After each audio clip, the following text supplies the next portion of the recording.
The Nazi reign was famous for its backdoor scientists and occult researchers. Special expeditionary divisions of the Reich were often sent out in search of artifacts or locations of the occult or religious significance. Meanwhile, in Germany, bunkers were assembled and mansions and castles were fitted with labyrinths and dungeons, which were filled with strange experiments and research notes. Whenever the Allies found these places, they were often gutted, burned, or otherwise destroyed and abandoned. If a lab was found intact, the research was usually incoherent or missing, and would later be destroyed by the Allies to prevent the Nazis from recovering any data left behind. Thus, a lot of Nazi experiments were kept under the radar. Until recently, veterans who served as guards to these labs and ritual zones have explained what they saw, and folders and books have been uncovered in boxes and crates belonging to the scientists. A fair few of these materials contain a common research goal: giving man the power of God. The exact nature of true godlike power has been debated upon, but in Nazi research, the concept is described as immortality, the inability to die, invincibility, or some other term surrounding losing the capacity to perish in one way or another. A large part of this research was actually legitimately based on certain doses of chemical compounds that aid blood flow in aging people. The first concepts they discovered are now used in today's transplant surgery, grafting, ointments that renew skin, antibodies to various diseases, and fitness and dieting research. However, one set of crates discovered in Hamburg in 1999 variated drastically from this research style. The material within crossbred the occult experiments and immortality research, the disease of the mind. The introductory folders and proof of concept begin with the principle that the brain controls the body completely and wholly, and as the body slowly degrades around it, it continues to function. Further statements explain that the reason the body degrades is because the human brain is set on a biological timer, such as how mayflies only live for a day, yet other insects can last much longer. Essentially, the brain tells us when to die. It is proposed that as the brain grows, it begins to make connections, resulting in the human becoming more mature and advancing. Between the ages of 35 and 50, however, the connections slowly begin to break down, resulting in forgetfulness, dementia, and other mental diseases reserved for the elderly. The Nazi scientists propose that the brain has a universal kill switch that activates once it is fully developed. In all normal humans, this kill switch initiates a shutdown of bodily functions.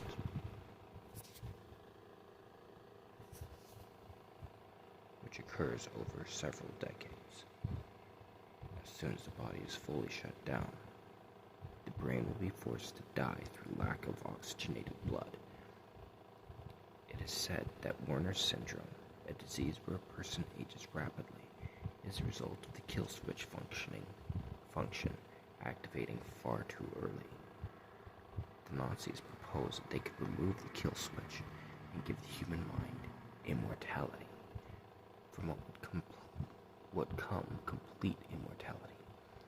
Of course, brain surgery was still in its early stages of development during these times, but the procedure was possible. In the stacks of folders discovered, there were many different diagrams and pieces of research on the brain, psychology, the human mind, and the like. The experiments were initially proposed to Nazi executives in 1940, and permission was granted to perform the experiments in 1942 under one condition. The experiments must be conducted outside of Germany. The German populace must not witness this experiment in any way, shape, or form. So it was no surprise to the scientists that the executives were paranoid about public relations, but the idea of performing the research outside of the fatherland was foreign in of itself. Most experiments were performed in bunkers or basements.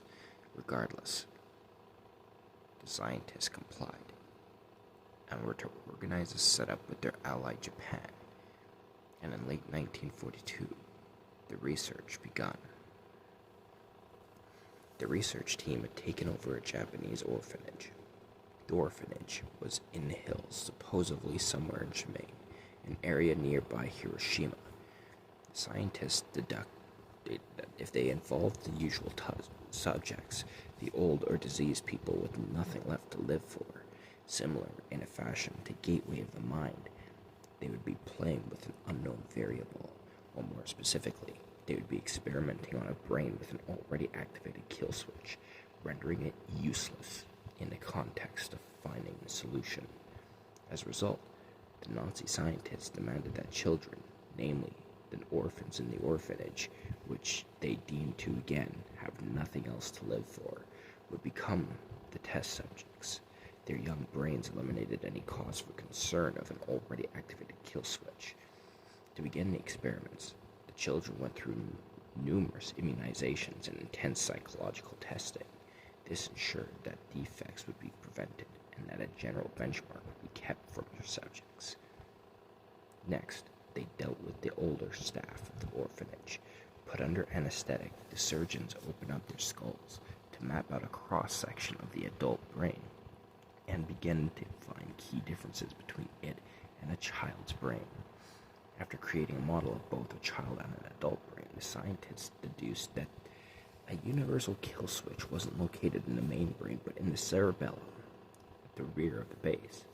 The cerebellum commands all subconscious activity in the brain, which is understandable, since activating the kill switch is not a conscious action. They took the tallest child in the orphanage and opened her up, managing to incise the cerebellum and remove the section presumed to be the kill switch. However, upon closing the girl's wounds, they found that she had expired. They assumed that the incisions on the brain had been far too brash and required far more precision. The body was dumped in the forest behind the orphanage. After different tools were imported and new techniques developed, the scientists were finally able to remove the kill switch and successfully revive patients. In May of 1943, they took one of the youngest girls in the orphanage and removed the kill switch. The only function she lost was the ability to sweat. After their assumed success, the scientists celebrated, and everyone went to sleep. The next morning, that girl did not wake up and was revealed to be comatose. After a while, she was revived successfully, and the kill switchectomies continued. The initial success gave the doctors a new state of mind, one of refreshment. They were able to continue their experiments with the ease of the mind that the theory was proven. Well, so they had assumed. Before the doctors continued their grisly research, they commissioned several doctors from Moscow trained in the practice of bodily revival, technically zombification, but relying on the principles of electric shocks and artificial hearts to power the body back up. They stated the reason for this was that the original subject always became comatose or clinically dead after going to sleep, but had always managed to be revived in the morning. She had no signs of this behavior before the experiment, and despite the fact that she had never not been revived, the doctors did not want to risk a success turning into a failure. The Russian scientists were put to the task of bringing her back to life whenever she was to expire. After several days of this, the Nazis concluded that it was safe to continue. Project Venom was a Russian experiment to create super soldiers from the theory of Dr. Frankenstein. It may have also formed a basis for the Marvel superhero as well. As repayment for the use of the Russian scientists, Russia had asked that they combine the research of Project Venom with the Nazis' ongoing experiments. Naturally, the Nazis agreed. However, the limited number of orphans was debilitating, and as the Nazis required so many of them, they could only offer a single girl. The Russians were content and began their proof of concept. They had artificially created an arm over in Moscow, which was on its way to the orphanage to be grafted on to prove that amputation and limb replacement could work. In the meantime, the Russians had to prepare for this. The girl's right arm was amputated. Mysteriously, shortly after, the Russian scientists packed up their equipment and left. The replacement arm never came, and the girl was left with a bandage strapped over her kimono perpetually. The Russians were said to have left with a fearful haste, as if the air suddenly turned too cold for their tastes. One child out of the whole orphanage did not approve of the scientist's presence. In her acts of rebellion, she stole paperwork and ripped it to shreds, broke glassware, wrecked surgery theaters.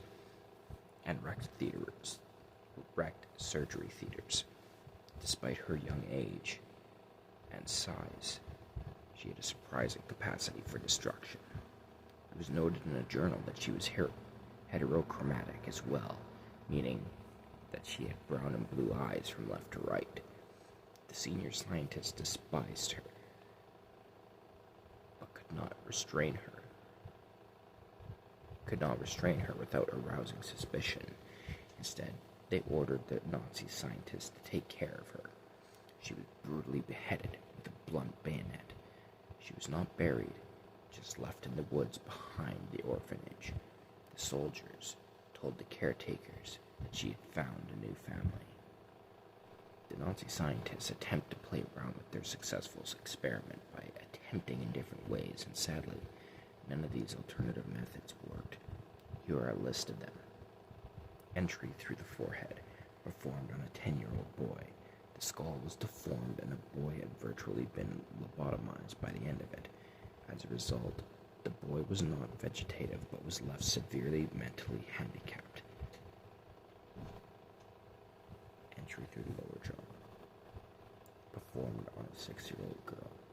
The tongue and most of the flesh on the lower jaw was removed and could not be replaced. The subject's sinuses were also scrambled. Entry through the side of the head. The subject was made deaf in corresponding ear. It should also be noted that there was no anesthetic during the surgery. One journal read that the screams were truly mortifying. Despite the failure of these procedures, the kill switches were still removed, and the subjects acted very much in the same way as the first girl, expiring upon sleep.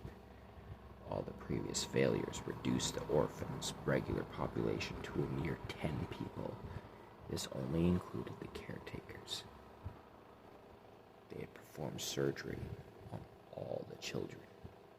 The doctors began to formulate a new idea. They theorized that in a child, the kill switch hadn't been activated yet, but in an adult, a kill switch could be reversed using a chemical compound to eliminate the hormone produced. The kill switch could then be removed.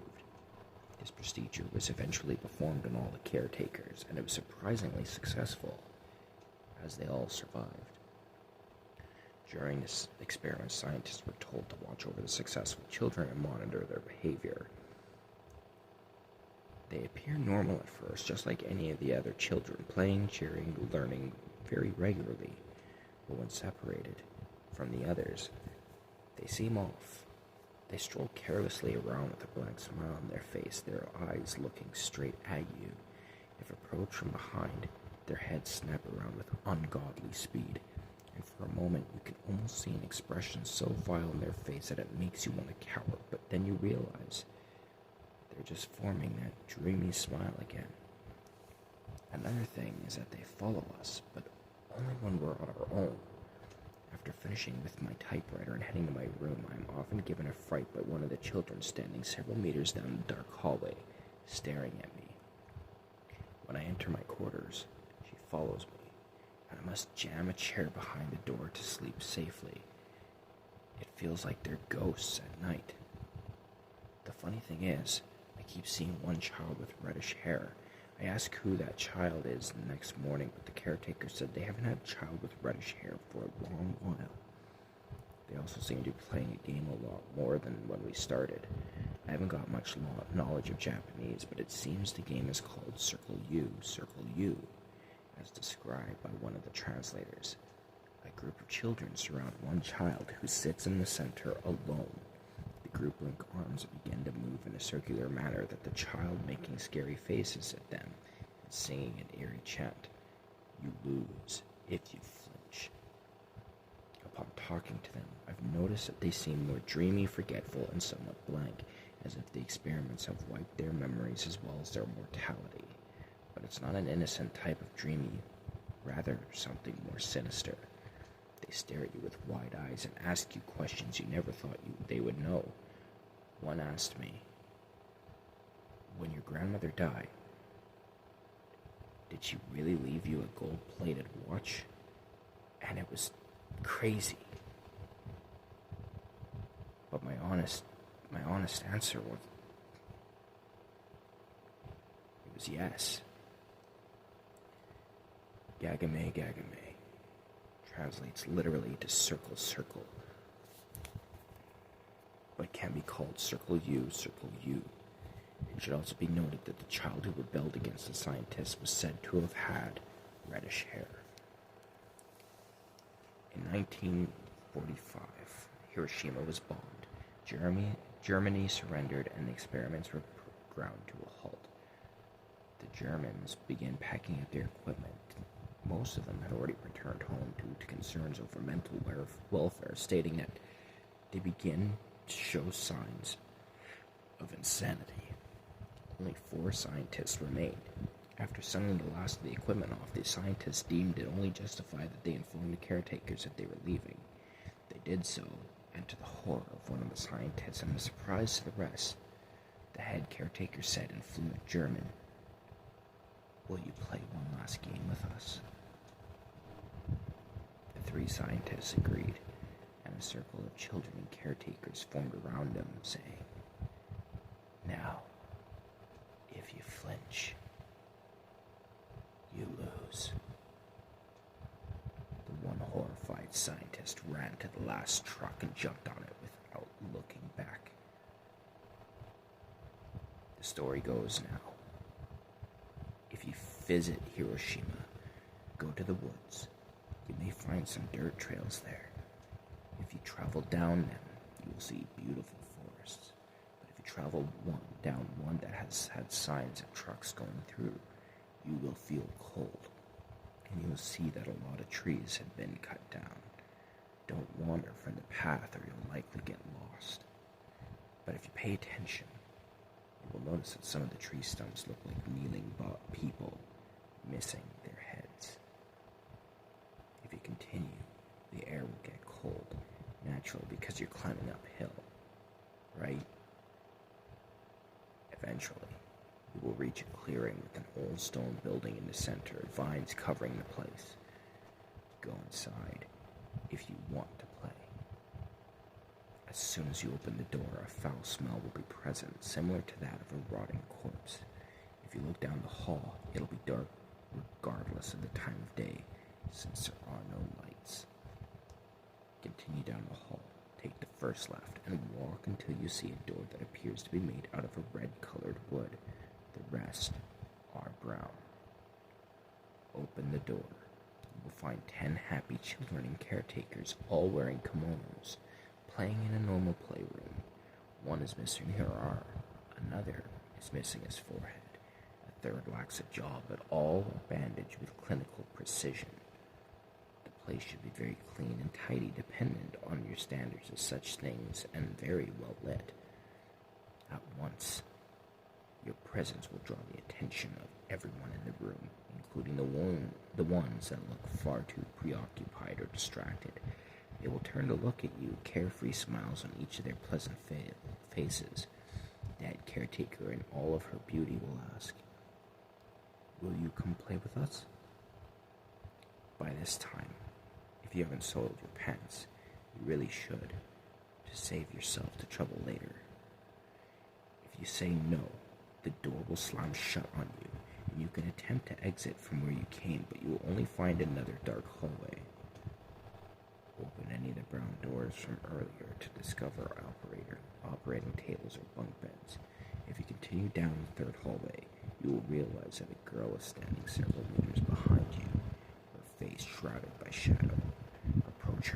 and expect your doom. Instead, continue down the hallway and try to not let her catch up with you. If you say yes, however, you will be welcomed into the room.